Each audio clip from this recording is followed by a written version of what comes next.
Kau tunggulah. Bila Farid kahwin dengan Dr. Alana, dua-dua menyakitkan hati.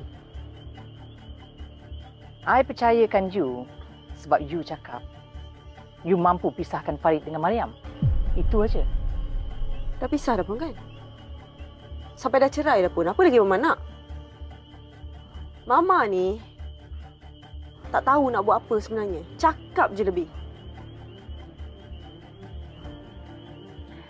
Yang I tahu, Farid tak akan tinggalkan mama dia.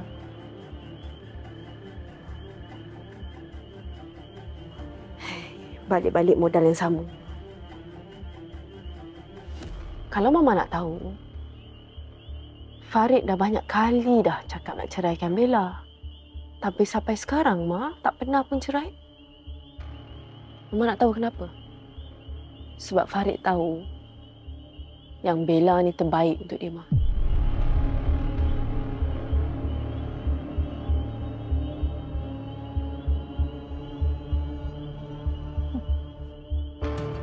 Kau tunggulah.